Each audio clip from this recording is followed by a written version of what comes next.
बच्चों, अब आपकी प्रश्नावली 6.3 का दूसरा प्रश्न करते हैं। आकृति में त्रिभुज ओडीसी समरूप है त्रिभुज ओबीए के, जिसमें कोण बीओसी ये हमें दिया है 125 डिग्री और कोण सीडीओ ये हमें दिया है 70 डिग्री। कोण डीओसी, कोण डीसीओ और कोण ओएबी हमें ज्ञात करना है। आइए देखते हैं कैसे ज्ञात करेंगे। हम देख पा रहे हैं इस आकृति में हमारे पास कोण डीओसी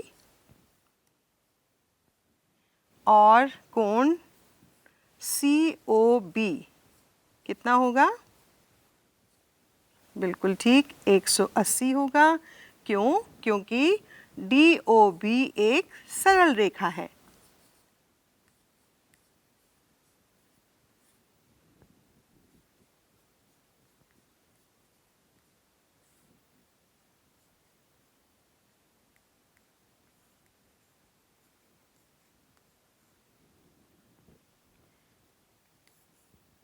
हमें निकालना है कोण डीओसी, तो देखिए ये हो जाएगा 180 में से हम कितना है कोण सीओबी 125, तो इसको हम घटा देंगे। तो हमारे पास कोण डीओसी आ जाएगा 55 डिग्री। ठीक है, अब हमें ये तो हमें पता चल गया ये 55 डिग्री है। अब बच्चों आप बता सकते हो त्रिभुज डीओसी में अगर हमें कोण डीसीओ निकालना है, हम कैसे निकालेंगे? बिल्कुल ठीक, हम तीनों कोणों का योग निकालेंगे और वो होना चाहिए 180 के बराबर। ठीक है, त्रिभुज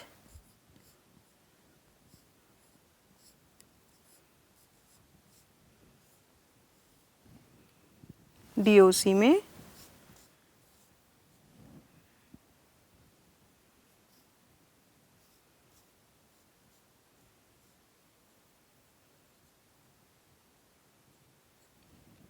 तीसरी कोण हमारे पास है डीसीओ,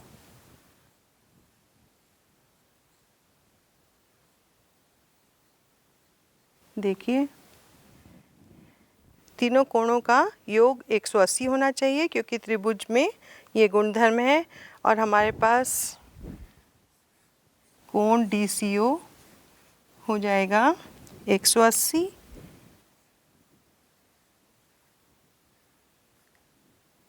में से हम घटा देंगे 70 जमा 55 डिग्री, ये हो जाएगा 180 में से 125 घटा देंगे तो हमें कोण डीसीओ आ जाएगा 55 डिग्री। ठीक है बच्चों, और हमें एक और कोण निकालना था, कौन सा? ओएबी ये। ठीक है, अब हमें ये पता है कि त्रिभुज ओडीसी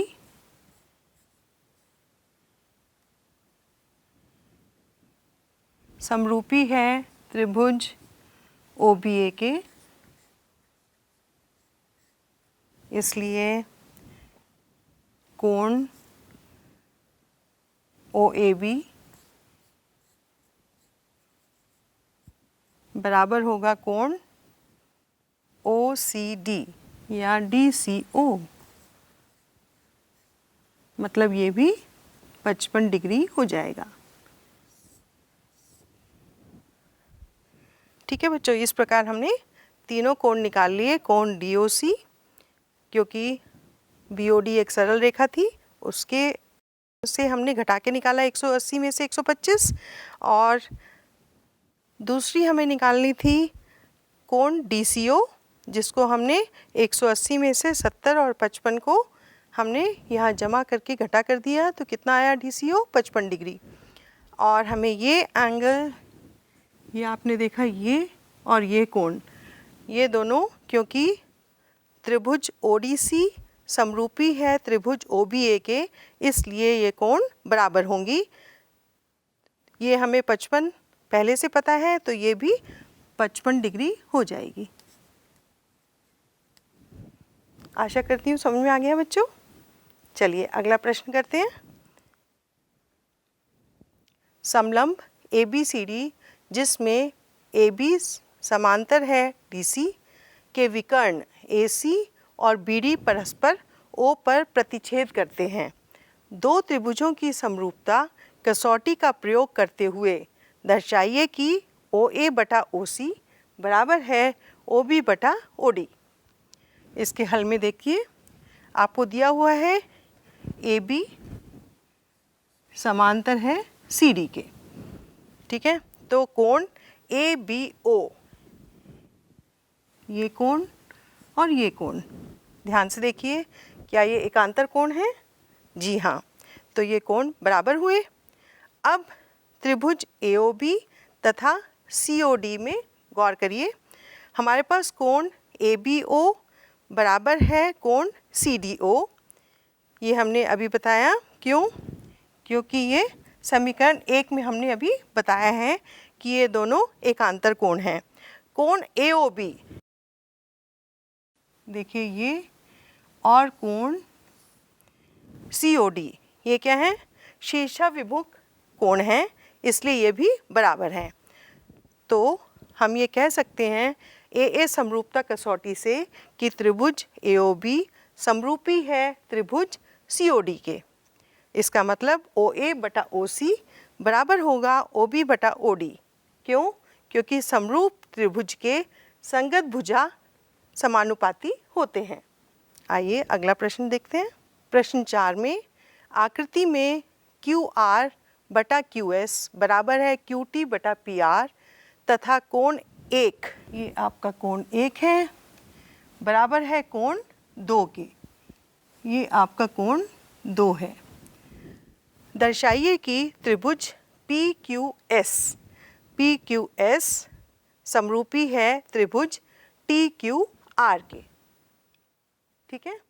तो इसमें आप देखिए QR बटा QS बराबर है QT बटा PR तथा कोण 1 बराबर है कोण 2, ये हमें दिया हुआ है। त्रिभुज PQR में PQ बराबर है PR, तो बराबर कोणों की सम्मुख भुजा है, इसलिए PQ और PR बराबर हैं। और QR बटा QS बराबर है QT बटा PR, ये हमें दिया हुआ है। इसमें ध्यान से देखिए, हम PR को PQ लिख सकते हैं समीकरण 1 से। तो हमने QR बटा QS बराबर है QT बटा PQ लिख लिया समीकरण 1 की मदद से। अब त्रिभुज PQS तथा त्रिभुज TQR में हम लिख पाएंगे QR बटा QS बराबर होगा QT बटा PQ समीकरण 2 से। आगे देखिए, QR बटा QS बराबर है QT बटा PQ समीकरण 2 की सहायता से हमने लिखा। कोण 1 बराबर है कोण 1 के, आप देख सकते हैं ये उभयनिष्ठ कोण है। SAS समरूपता कसौटी से हम कह सकते हैं त्रिभुज PQS समरूप है त्रिभुज TQR के, ठीक है बच्चों। चलिए अगला प्रश्न देखते हैं। प्रश्न 5, त्रिभुज PQR की भुजाओं PR और QR पर क्रमशः बिंदु S और T इस प्रकार स्थित हैं कि कोण P बराबर है कोण RTS के।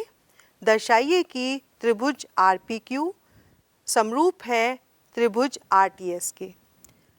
आइए देखते हैं हल इसका। त्रिभुज PQR की भुजाओं PR और QR पर क्रमशः S और T इस प्रकार स्थित हैं कि कोण P, ये जो कोण P है ये बराबर है RTS के। ये दोनों कोण बराबर दिए हुए हैं।